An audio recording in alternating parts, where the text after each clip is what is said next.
नमस्ते जी, ये अनऑफिशियल हिमांशु और हमारा ये शो इसका नाम है दिल की बात विद अनऑफिशियल हिमांशु और इसको हम छापते हैं। यूट्यूब चैनल है हमारा जिसका नाम है 3 मिनट्स विद अनऑफिशियल हिमांशु। तो बहुत सारी जगहों पर अनऑफिशियल हिमांशु आता है जो कि मैं हूँ, आप जानते हो। और हम परिचय करवा देते हैं। हमारे साथ में हैं हमारे नीरज भाई, नीरज संकट जी, जो कि डायरेक्टर हैं इंदौर सोशल वेलफेयर फाउंडेशन के। तो ये बताइए सबसे पहले लोगों को कि इंदौर सोशल वेलफेयर फाउंडेशन क्या करती है। मुझे तो पता है पर लोगों को बताइए। इंदौर सोशल वेलफेयर फाउंडेशन जो कि एक ऑर्गेनाइजेशन है, एनजीओ है, जो कि लोगों की मदद करती है और सोशल सर्विसेज प्रोवाइड करती है, जहाँ पे हेल्थ, एजुकेशन और यूथ को अवेयर करना और बहुत सारे विषय रहते हैं। आपने हेल्थ की बात करी। हेल्थ में मैं आपके साथ में जुड़ा हुआ हूँ, हम लोग लंबे समय से काम कर रहे हैं हेल्थ में। तो हेल्थ में मेनली किस डोमेन पर काम करती है?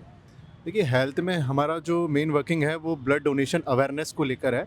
इसके साथ साथ हम लोग जो रेयर डोनेशंस होते हैं, एसडीपीए और ग्रेनुलोसाइट डोनेशन, डब्ल्यूबीसी जो होते हैं, उस पे हम लोगों का मेनली फोकस होता है। और इसके साथ ही हम लोग जो भी इंदौर में बोन मैरो ट्रांसप्लांट यूनिट्स हैं, जैसे अरबिंदो हो गई है, अब एमवाइच हो गई है, तो यहाँ पे हम लोग जब ट्रांसप्लांट के केसेस होते हैं कैंसर के या थैलेसीमिया के, तो वहाँ पे हमारी टीम कोऑर्डिनेट करती है और डोनर्स, रेयर डोनर्स को प्रिपेयर करती है कि वो ऐसे एसडीपी और डब्ल्यूबीसी डोनेशन के लिए प्रिपेयर हों और मदद करें। एक बार बहुत सरल शब्दों में बताइएगा। ये आपने दो कुछ नाम लिए डोनेशन के, एक आपने बोला एसडीपी और दूसरा कौन सा बोला आपने? पहला मैंने आपको बताया, जो हमारी जो ऑर्गेनाइजेशन है वो ब्लड डोनर अवेयरनेस, और इसके साथ साथ जो एडवांस फॉर्मेट में जो फॉरेन कंट्रीज़ में जो डोनेशंस होते हैं, जैसे प्लाज्मा डोनेशंस, प्लेटलेट डोनेशन, तो उसके लिए आज इंडिया में भी एडवांस टेक्नोलॉजी आ गई है, एफ्रोसिस मशीन, जिसमें डायरेक्ट डोनेशन मशीन के थ्रू होता है और डायरेक्ट प्लेटलेट्स पेशेंट को लग जाती है। तो वो जो रेयर डोनेशन होते हैं, जैसे कि आम डोनेशन आपने देखा होगा, बहुत सरल भाषा में बता देता हूँ कि डोनर जाता है और वेन सिलेक्शन होता है, डोनेट करता है, 3-4 मिनट में फ्री हो जाता है। लेकिन ये एडवांस फॉर्मेट में, जिसमें 1 घंटे का प्रोसीजर रहता है एसडीपी में, उसमें सारी प्रोसेस भी हाथों हाथ हो जाती है, एग्जामिनेशन हो जाता है। और उसके बाद एक मैंने जो बताया डब्ल्यूबीसी जो डोनेशन होता है, वो 3.5 घंटे का प्रोसीजर होता है। तो ये नॉर्मल डोनेशन से बहुत ही एडवांस फॉर्मेट है, जहाँ पे मेंटली और फिजिकली डोनर हम लोग प्रिपेयर करते हैं काउंसलिंग करके। और मेरे को याद है यार, आपने मेरा तो करवा दिया था एसडीपी एससीआर, कोई आपने प्रिपेयर नहीं करता मेरे को। आप मेंटली प्रिपेयर थे क्योंकि आप में वो जज्बा था कि मुझे मदद करना है, क्योंकि आदमी के अंदर ये जज्बा हो कि मुझे किसी की मदद करना है। और उसके बाद आपके सामने आपकी सीबीसी भी हुई थी। आपके सीबीसी के साथ साथ आपकी पूरी हिस्ट्री आई थी, उसमें प्लेटलेट, आपका हीमोग्लोबिन और बहुत सारी एग्जामिनेशन प्रोफाइल थी। उसमें ही आप फिट हुए, उसके बाद आपकी वेन सिलेक्शन भी हुई थी साथ ही साथ, उसके बाद आपका डोनेशन हुआ है। नीरज भाई, आप इतना सारा समाज सेवा करते हैं, देश में लोगों की मदद करते हैं। एक बहुत गंभीर बीमारी थैलेसीमिया, थैलेसीमिया यूनिट में आप मुझे लेकर के गए थे, आप और हम गए थे वहाँ पर, और आप अक्सर जाते रहते हैं वहाँ पर। तो ये थैलेसीमिया बीमारी क्या है? पहले तो लोगों को सरल शब्दों में ये बता दो आप। देखा जाए तो एक जेनेटिक ब्लड डिसऑर्डर है। मतलब बीमारी तो बाद में, पहले एक जेनेटिक ब्लड डिसऑर्डर है जो माता पिता से बच्चों में आती है। और अधिकतर लोगों को ये जानकारी नहीं रहती है, इसी वजह से ये बीमारी की चेन जो है बढ़ती जा रही है। तो सिंप्लीफिकेशन अगर देखा जाए इस बीमारी को डिफाइन करने का, कि ये एक आनुवांशिक बीमारी है, मतलब एक जेनेटिक ब्लड डिसऑर्डर है। और उसको शादी के पहले ही हम हो सकता है कि उसको समझ पाएँ अगर हमने टेस्ट करवा लिया है। टेस्ट का मैंने आपको बताया था कि HbA2 इलेक्ट्रोफोरेसिस टेस्ट होता है, और अगर टेक्निकली लैंग्वेज में बोले तो हाई परफॉर्मेंस लिक्विड क्रोमेटोग्राफी, ये टेस्ट से पता चल सकता है। ये टेस्ट अगर आपने पहले करवा लिया तो वो बचा जा सकता है इस बीमारी से। लेकिन किसी बच्चे को जब थैलेसीमिया हो जाता है तो ज़रा सरल भाषा में बताइए क्या होता है उस बच्चे की समस्या। देखिए, अगर किसी बच्चे को थैलेसीमिया हो जाता है तो पहला कंडीशन होता है उसका मेजर का, उसके बाद होता है इंटरमीडिएट थैलेसीमिया, उसके ऊपर बाद होता है हाइपरफिट्स। तो इसके 4 टाइप्स होते हैं। पहला माइनर, माइनर कोई डिसीज़ नहीं है, कोई बड़ी है कि वो थैलेसीमिक चेन को आगे बढ़ाता है। मेजर में अगर बच्चा थैलेसीमिक मेजर है तो उसको हर 10 से 15 दिन में ट्रांसफ्यूजन करवाने की नीड होती है।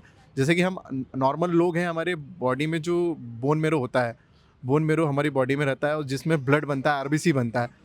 ये जो बच्चे रहते हैं, इनकी बॉडी के अंदर बोन मेरो प्रॉपर डेवलप नहीं होता, जिस वजह से इनके रेड ब्लड सेल्स जो होते हैं वो डेवलप नहीं हो पाते। इस वजह से बॉडी के अंदर हीमोग्लोबिन नहीं बन पाता। इसलिए इन्हें समय समय पर 8 से 10 दिन, 15 दिन के अंदर बॉडी में ब्लड चढ़वाना पड़ता है, ताकि बॉडी के अंदर जो ऑर्गन्स हैं उसको प्रॉपर ऑक्सीजन भी मिले प्रॉपर उनकी ग्रोथ भी हो, और रेड ब्लड सेल जो कि हमारी बॉडी के अंदर ऑक्सीजन फ्लो करता है और सपोर्ट करता है, पर ये क्या है धीरे धीरे इनकी जो बॉडी में जो आरबीसीज है एक्सपायर हो जाती है। हमारी बॉडी में क्या होता है, हर 90 डेज़ के अंदर ये रिसाइकल होकर 120 डेज़ में बन जाती है, लेकिन इनके बच्चों की केस में ऐसा नहीं होता है। तो बस सिंपल, बहुत सरल है, इसको समझना।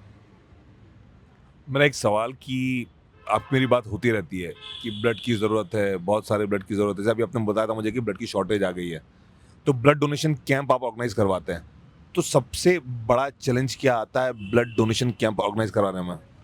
देखिए, सबसे बड़ा चैलेंज ये आता है, सबसे पहले तो मैं आपको बता दूं, यदि कैंप किसी कॉलेज यूनिवर्सिटी में हो रहा है तो उसमें कोई दिक्कत की बात नहीं है, वहाँ तो स्टूडेंट्स को अवेयर कर सकते हैं। लेकिन यदि कैंप ओपन हो रहा है तो वहाँ सबसे टफ टास्क है, क्योंकि वहाँ एक एक व्यक्ति को अवेयर करना, कांटेक्ट करना, लिस्टिंग करना, उनको फ़ोन करके बुलाना, अवेयर करना बहुत बड़ी बात होती है और बहुत हेक्टिक हो सकता है, क्योंकि मैं कई कैंप्स करे हैं हमने, और कई बार ऐसा होता है कि सोर्सेज सभी हैं लेकिन वहाँ पे 6 डोनर भी नहीं हो रहे हैं।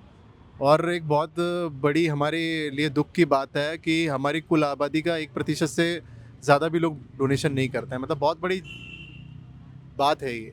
क्या बात कर रहे हो? जी, हर साल 30 लाख लोग ब्लड ना मिलने की वजह से अपनी जान गंवा देते हैं।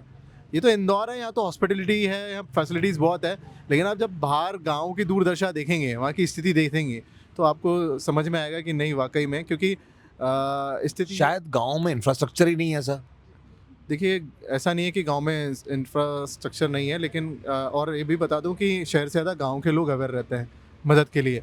लेकिन गांव के लोगों में मिथ्स बहुत जल्दी फैलते हैं, क्योंकि देखिए, भ्रम बोलते हैं जिसे। भ्रम बोलते हैं जिसे, क्योंकि कई बार क्या होता है कि वो डोनेशन तो कर देते हैं, लेकिन कॉम्प्लिकेशंस जो होते हैं उसके लिए कई बार वो डॉक्टर से कनेक्ट नहीं कर पाते हैं। लेकिन वहीं शहर के लोग वो डॉक्टर से डायरेक्ट कनेक्ट रहते हैं, हर छोटी से छोटी चीज़ डिस्कस करते हैं कि डोनेशन के बाद क्या करना चाहिए, क्या नहीं करना चाहिए। तो पर ये है कि हमें अवेयरनेस करना बहुत ज़रूरी है। आप स्वयं आज तारीख है 14 फरवरी 2026, इससे पहले कितनी बार ब्लड डोनेट कर चुके हो आप? देखिए, मैं जब भी डोनेशन करता हूँ तो मैं कभी गिनता नहीं हूँ, मैं करके भूल जाता हूँ, क्योंकि एक बहुत अच्छी कहावत है कि नेकी कर और दरिया में डाल। तो मेरा ये कॉन्सेप्ट है, मैंने कितनी बार डोनेशन किया और कितनी बार कर पाऊँगा, ये तो सब भगवान के माध्यम से ही सब हो रहा है, और संभवतः प्रयास करता हूँ मदद करने का, और कई लोगों की मदद कर चुका हूँ, बस यही बताना चाहूँगा। इंदौर सोशल वेलफेयर फाउंडेशन का अल्टीमेट उद्देश्य क्या है? सिंपल सा में एक स्लोगन है हमारा, और उसी स्लोगन पे हम काम कर सकते हैं। मदद ना कर सको कोई बात नहीं, लेकिन मदद का माध्यम ज़रूर बनो। और युवाओं को जोड़ने के लिए यही हमने लाइंस डेडिकेट की है। और इंदौर सोशल वेलफेयर फाउंडेशन का अगर कभी आप लोगो देखेंगे तो उसके अंदर लिखा है do it for the society, क्योंकि युवाओं को जागरूक होने की बहुत ज़्यादा ज़रूरत है। युवा देश का भविष्य है, लेकिन जो अभी हाल मैं देख रहा हूँ युवाओं का, वो कहीं ना कहीं सोशल वर्किंग को लेकर बहुत नेगेटिव है। 1000 में से 10 ही युवा है जिनके अंदर ये जागृति आती है कि उन्हें किसी के लिए कुछ करना है, या हमें आगे आकर सोसाइटी के लिए कुछ करना है। अपने अंदर मूवी देखकर जज्बे को बना लेना वो एक अलग बात है, लेकिन जब रोड पे कुछ घटना दुर्घटना होती है या किसी को ब्लड की नीड होती है, तब अपने पैर पीछे हटा लेना, तो वो कहीं ना कहीं बहुत बड़ी विडम्बना है। तो कहीं ना कहीं अगर आपको वाकई में अगर ऐसा लगना है कि सोसाइटी को आगे बढ़ाना चाहते हैं, तो खुद से आगे आना ही पड़ेगा। पर्सनली नीरज संकट जी का क्या अल्टीमेट गोल है? देखिए, मेरा जो गोल है, मैं कई उद्देश्यों को लेके काम कर रहा हूँ। पहला मेरा जो गोल था फाउंडेशन में आने का, कि लोगों की मदद करना होना चाहिए, लेकिन जब मैंने सिस्टम को समझा कि लोगों में तरह तरह की बीमारियां हैं, 1 लाख कैंसर से ज़्यादा पीड़ित निकल रहे हैं हर साल, और डिलीवरी केसेस, रेयर केसेस में बहुत मदद लगती है। देखिए, ब्लड क्या है, कहीं फैक्ट्री वगैरह में बनाया नहीं जाता। और मैं जिनके माध्यम से काम कर रहा हूँ, अंश विजय वर्गीय जी, वो मेरे मेंटर हैं, जिन्होंने मुझे बताया कि टेक्निकली आपको कैसे मदद करनी है। नहीं तो पहले किसी का कॉल आता था, मैं खुद चले जाता था, लो साहब मेरा ब्लड ले लो। जब मुझे समझ में आया कि मैं खुद 100 लोगों की मदद कर सकता हूँ, तो आज मुझे पता चल रहा है कि मेरी अहमियत क्या है, कि मैं अगर मुझे प्रॉपर नॉलेज हो तो मैं उस नॉलेज के बिहाफ पे मैं कई लोगों की मदद कर सकता हूँ। तो मेरा यही ओपिनियन है कि आज हमारे देश को सबसे बड़ी ज़रूरत है एजुकेशन की और हेल्थ की। पहले मैंने सोचा था कि हेल्थ में काम करना चाहिए, और हम कर रहे हैं, लेकिन अब मुझे लगता है कि वास्तव में एजुकेशन यानी जो जड़ है उस पे काम करने की बहुत ज़रूरत है और उसी की ओर हमारा ऑर्गेनाइजेशन अब बढ़ रहा है एजुकेशन और हेल्थ को लेकर।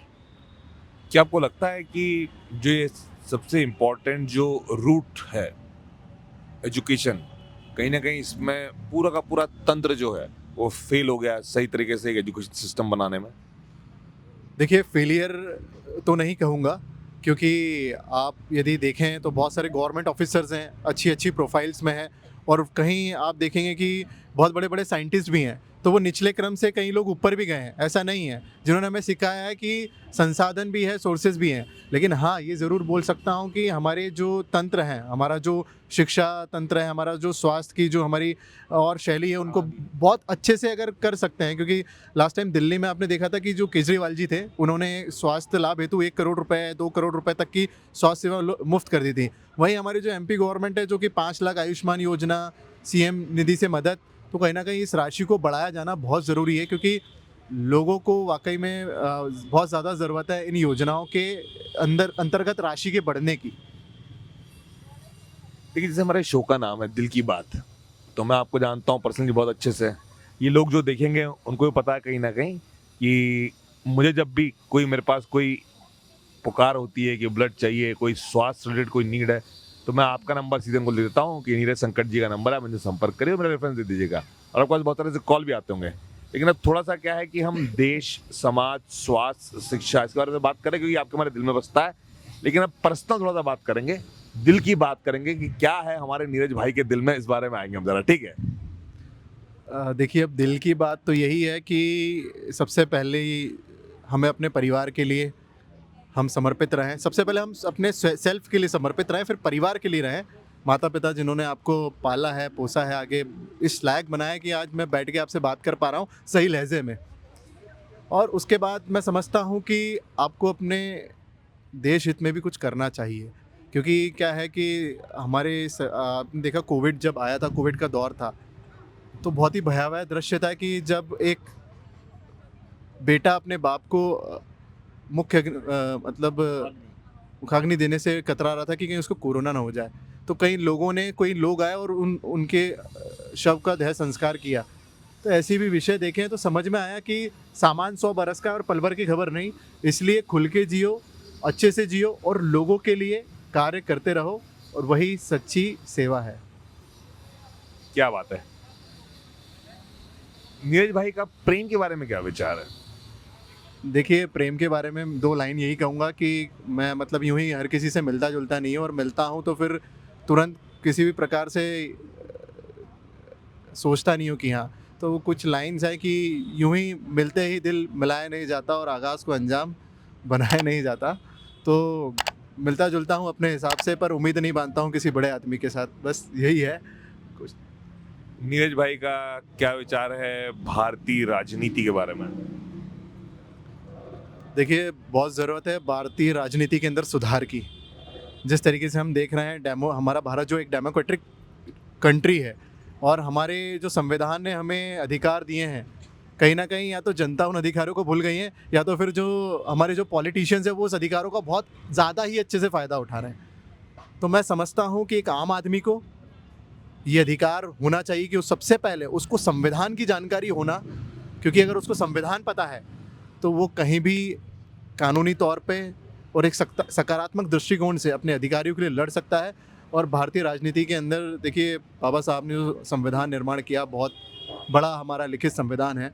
तो कहीं ना कहीं मैं समझता हूँ कि उनकी जो संविधान निर्माण करने की शैली थी, तो उसके अंदर कहीं ऐसे विषय भी हैं जहाँ पे आज देखा जा रहा है कि कहीं ऐसे छोटे वर्ग के लोग हैं जो निकल नहीं पाते, लेकिन वही निकल के आगे आ रहे हैं। लेकिन बहुत सी हमारे देश के अंदर ऐसी समस्याएं हैं जहाँ से शायद मैं भी भली भांति परिचित नहीं हूँ, शायद वो हमसे छुपी हुई चीज़ें हैं, कुछ बातें हैं। लेकिन भारतीय राजनीति के अंदर सुधार तो ज़रूरी है, और शायद होगा आगे कुछ ना कुछ। आपको लगता है कि आज की तारीख में जो लोग राजनीतिक पद पर हैं, वो लोग अपने काम, जो वो काम कर रहे हैं उससे जस्टिफाई कर रहे हैं, जस्टिफिकेशन हो रहा है उनके काम का?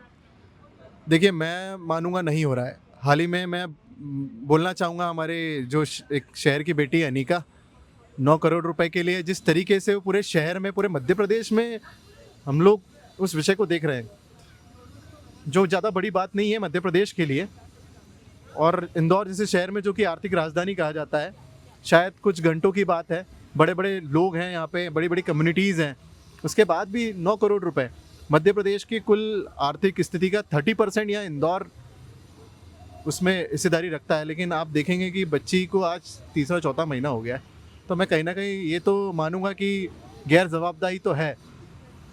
जो ये बात बोली आपने, जो राजनीतिक तौर पे जो भी राजनीतिक पदों पर विराजमान हैं, बैठे हैं, वो अपने पोस्ट से, अपने काम से जस्टिफिकेशन नहीं कर रहे हैं, तो क्या लगता है आपको क्या करना चाहिए ऐसी स्थिति में आप जैसे और हम जैसे लोगों को? देखिए, अभी सबसे बड़ा आपने देखा होगा, जब आज़ादी के समय जब हमें ज़रूरत थी, तब ऐसे पत्रकार और ऐसे क्रांतिकारी लोगों ने अखबार के माध्यम से क्रांति करी थी। हमें ज़रूरत है ऐसे ही लोगों की जो पत्रकारिता के माध्यम से और अपनी क्रांति के माध्यम से लोगों तक, वो है ना, बहुत अच्छी बात है कि पहले जो अखबार थे वो छप के बिका करते हैं, लेकिन आज कहीं ऐसी, मतलब सभी पे तो ये बात लागू नहीं होती है, लेकिन आज कुछ अखबार हैं जो बिक कर छपा करते हैं। तो एक बहुत बड़ी बात है ये। क्या बात बोल दी आपने, क्या बात बोल दी आपने। चलिए थोड़ी सी बात और करते हैं। अगर इस पूरे के पूरे पॉलिटिकल दृश्य को बदलना हो, तो क्या आपको लगता है युवाओं को उतरना चाहिए इलेक्शन में, राजनीति में, चुनाव में? देखिए, युवाओं को तो बिल्कुल उतरना चाहिए राजनीति में, ज़रूरी है, क्योंकि अगर देश के लिए युवा आगे नहीं आएंगे तो कोई गैर जिम्मेदार आ जाएगा उनकी जगह, और अगर कोई गैर जिम्मेदार आ गया तो फिर हमें वो जो तंत्र और जो समस्याओं का सामना करना पड़ेगा, तब हम उसे कोसेंगे। तो मैं मानता हूँ युवाओं को राजनीति में आना चाहिए, और उस राजनीति में आने के लिए सबसे पहले बेसिक नॉलेज, संविधान, उसको पढ़ना ज़रूरी है। मेरे जैसे युवा को आना चाहिए राजनीति में? बिल्कुल आना चाहिए, क्योंकि जिस तरीके से आप काम कर रहे हैं, आप देखें, आप किसी की मदद करना हो, किसी को ब्लड देना हो, किसी के लिए फंड रेज करना हो, रोडों पे हो रहे गड्ढे, किसी भी प्रकार से आप देख लीजिए, आपने अगर किसी प्रकार से कोई मुद्दा उठाया है तो वो बिल्कुल आज उसे युवा देख रहा है, उसे एक आम आदमी देख रहा है, तो आप एक आम आदमी की पहचान बन चुके हैं। तो मैं चुनाव लड़ूंगा तो वोट दोगे? बिल्कुल। देखिए, ये एक जो वोट जो रहता है, वोट देने का जो एक अधिकार रहता है, वो गोपनीय रहता है, और ये गोपनीयता बनी रहे, और बाकी जब आप चुनाव लड़ेंगे तो फिर बिल्कुल। अरे एक बहुत सीरियस नोट पे क्वेश्चन पूछता हूँ। ये क्वेश्चन भी वैसे सीरियस थे, लेकिन एक और सीरियस क्वेश्चन पूछता हूँ आपसे मैं। अगर आपको इस देश का सर्वशक्तिशाली इंसान बना दिया जाए, सबसे पावरफुल इंसान बना दिया जाए, तो आप पहला डिसीजन क्या लोगे? देखिए, सबसे पहले तो धन्यवाद कि आपने ये प्रश्न किया। देखिए, क्या होता है ना कि जब जिम्मेदारियाँ आती हैं तो वो जिम्मेदारियों के साथ साथ बहुत सी ऐसी समस्याएं भी साथ में आती हैं, और कोई भी डिसीज़न लेना है, या उस डिसीज़न के ऊपर मैं अभी बात इसलिए भी नहीं कह पाऊँगा क्योंकि ऑलरेडी इतनी बड़ी बड़ी जिम्मेदारी हैं हमारे देश के ऊपर। सबसे पहली समस्या यही है कि बेरोज़गारी, क्योंकि आप देख रहे हैं कि हमारे जो भारत देश के जो युवा हैं, वो, उनका कॉन्फिडेंस लो हो चुका है रोज़गार को लेके। जितने खर्चे हैं उतनी इनकम नहीं हो पा रही है उनकी। तो कहीं ना कहीं इसकी कनेक्टिविटी पर ध्यान देना, क्योंकि अगर हम सक्षम रहेंगे, हमारे देश के युवा सक्षम रहेंगे, तो ही हम भारत को विकसित देश की श्रेणी में ला सकते हैं। क्या बात है। आपका तजुर्बा है, आप ग्राउंड पे बहुत ज़्यादा काम करते हैं, तो आपके उस तजुर्बे, उस पूरे सार को निचोड़ करके अगर एक संदेशा देना हो आपको, तो वो लगा हुआ है कैमरा, कैमरे की तरफ देख करके वो संदेशा जो आपके दिल में बसा हुआ है, वो संदेशा दीजिए लोगों को। देखिए, जैसा आपने कहा कि कोई आपके दिल में जो बात है, वो मैं युवाओं को यही कहना चाहूँगा कि जीवन में निराशाएं भी आएंगी, परेशानियां भी आएंगी, फाइनेंशियल प्रॉब्लम्स भी आएंगे, बहुत सारी समस्या आएंगी, लेकिन अगर आपने उन बातों पर ध्यान देकर अगर खुद को नेगेटिव करा, या कई लोग सुसाइड कर लेते हैं या कुछ भी करा, तो मैं कहना चाहूँगा आप बहुत डरपोक हैं। आप फाइट करिए, ये, क्योंकि क्या है ना, मुसीबत उन्हीं के हिस्से में आती है जो उससे लड़ना जानते हैं। तो मैं कहता हूँ, बहुत अच्छी पंक्ति है कि लोहा जितना तपता है उतनी ही ताकत भरता है, सोने में जितनी आग लगे वो उतना प्रखर निखरता है, और हीरे पर जितनी धार लगे वो उतना खूब चमकता है। और मिट्टी का बर्तन तपता है तब धुन पर खूब खनकता है। और सूरज जैसा अगर आपको बनना है तो सूरज जितना जलना होगा, और नदियों से आदर पाना है तो पर्वत छोड़ निकलना होगा। और सबसे बड़ी बात कहूँगा, हम अपनी भारत माँ के बेटे हैं, और क्यों सोचे रहा सरल होगी। संघर्ष ज़रूर बड़ा होगा, लेकिन हर एक संकट का हल होगा, और वो आज नहीं तो कल ज़रूर होगा। क्या बात है। तो ये हमारे साथ में हमारे नीरज भाई ने मेरा दिल खुश कर दिया है। नीरज भाई, आप और हम ऐसे डट करके मुकाबला करते रहेंगे, डट करके आप और हम लगे रहेंगे, और आप और हम क्रांति करके रहेंगे। इसी के साथ आप लोगों को आगे लेता हूँ, यहाँ अनऑफिशियल हिमांशु, हमारे साथ हमारे नीरज भाई। जय हिंद, जय भारत।